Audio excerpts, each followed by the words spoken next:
स्वागत है आप सभी का स्वच्छ भारत टीवी पर। बिहार के जो चर्चे में बना हुआ है दो नाम जो कि चारों ओर फैला हुआ है और बिहार के खासकर चर्चे में बना हुआ है। जी हाँ दोस्तों, आप लोगों को तो मालूम है बिहार के जो कि फरार पत्रकार मनीष कश्यप और दूसरा है तेजस्वी यादव। ये दो नाम क्यों चर्चे में आए हैं इसका जड़ तक हम लोग जानेंगे, इसका जड़ तक पहुंचेंगे और पूरा जानकारी जो है आप लोगों के पास पहुंचाएंगे।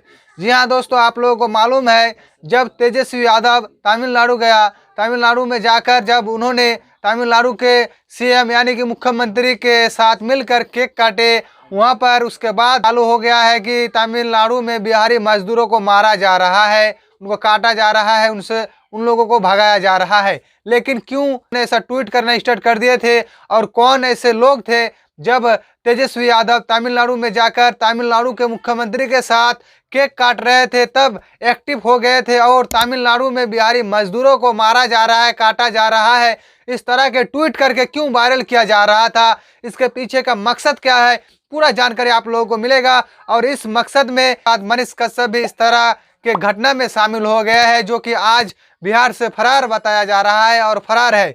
पूरा जानकारी इस वीडियो में आप लोगों को देखने को मिलेगा जो कि सामाजिक कार्यकर्ता विनय दुबे ने पूरा जांच जांच करके आप लोगों के सामने सबूत के साथ दिखाई देगा आप लोगों को और बताएगा और दिखाएगा। तो वीडियो को देखिए, फिर आगे आप लोगों के साथ बातचीत करते हैं। लेकिन आप लोग ने ये चीज़ गौर नहीं किया कि क्यों तेजस्वी यादव का नाम अचानक चर्चा में आने लगा।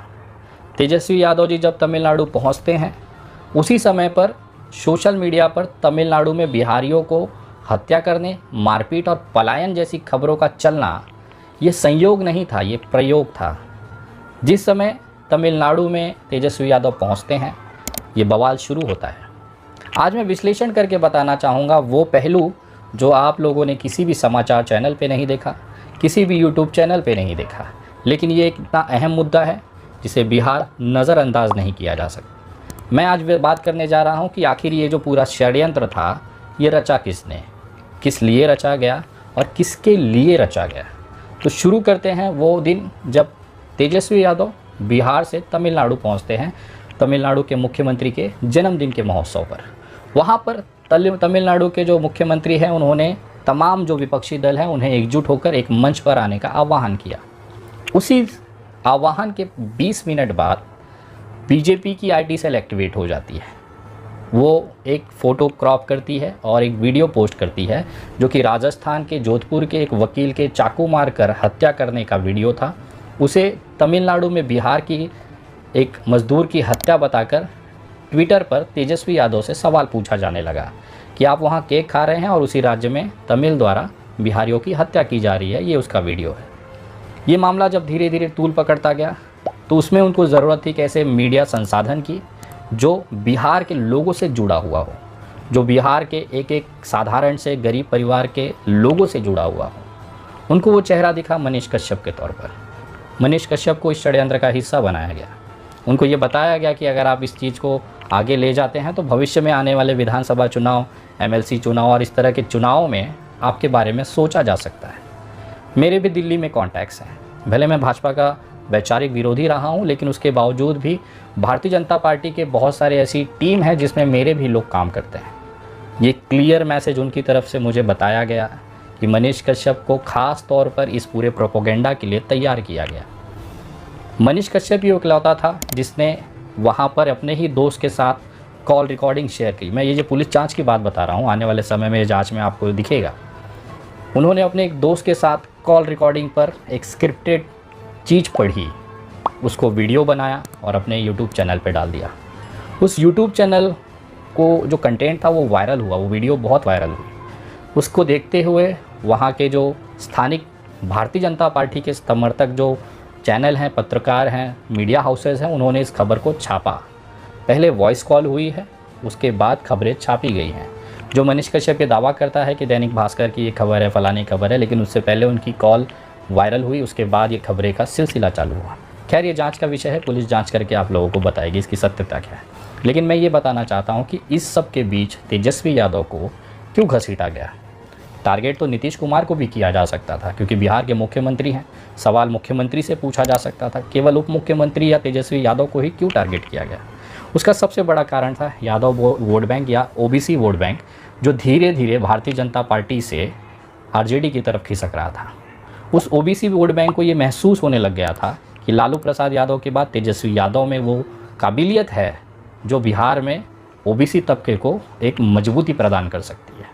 ये बातें मैं केवल हवाई नहीं कह रहा हूँ, ये बातें मैं आंकड़े के तौर पर भी रिसर्च करके बता रहा हूँ।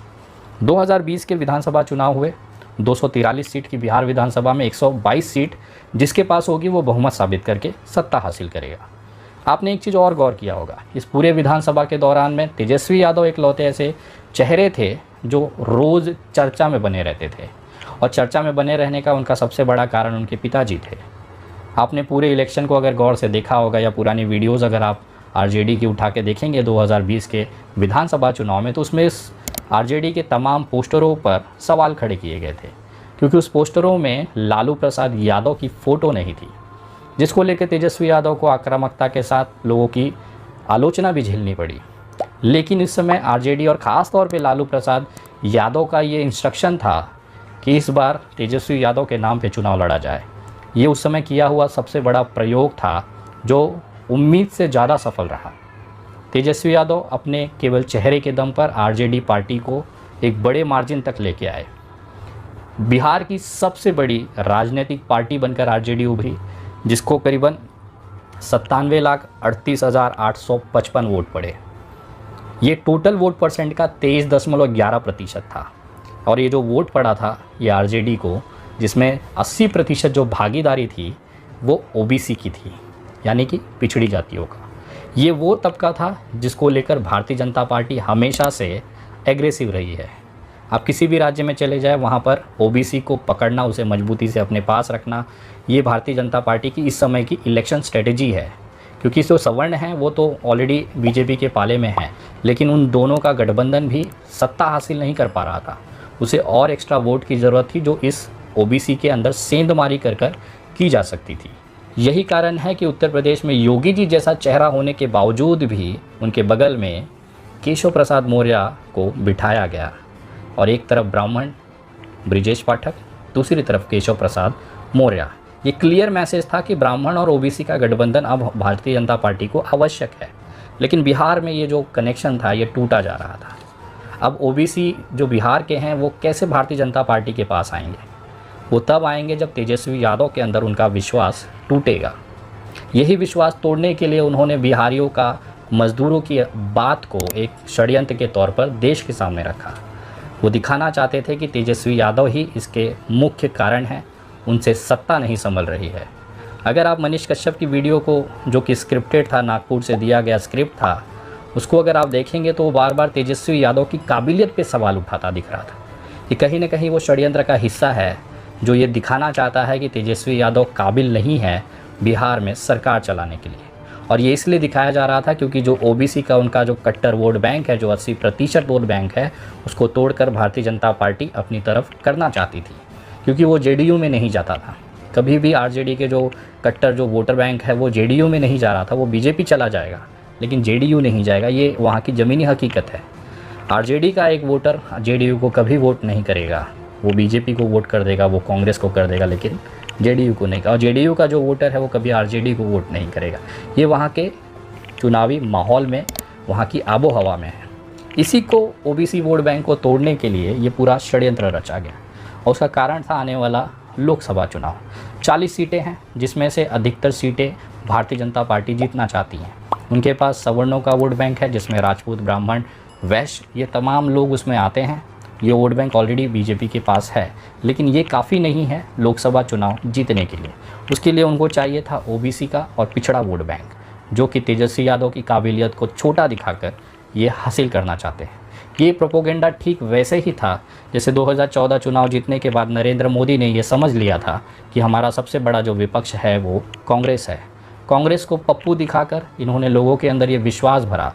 लाखों यूट्यूब चैनल बनाए गए, लाखों ट्विटर आईडीज़ बनाई गई, लाखों फेसबुक आईडीज़ बनाई गई, जहाँ पर ये प्रोपोगेंडा हर एक घंटे चलाया जाता था कि राहुल गांधी पप्पू है। लोगों के दिमागों में ये भरा गया क्योंकि आज स्मार्टफोन लगभग सभी लोगों के पास है। सोशल मीडिया एक ऐसी ताकत है जो किसी भी तरह का माहौल क्रिएट कर सकती है। इसी का मदद लेते हुए राहुल गांधी को पप्पू घोषित कर दिया गया और इसी तरह का कुछ प्रोपोगेंडा बिहार के अंदर, खासतौर पे यादव समाज और ओबीसी जो बिहार का है, जो तेजस्वी यादव के साथ एकदम मजबूती से खड़ा है, उसे तोड़ने के लिए ये प्रोपोगेंडा चुना गया।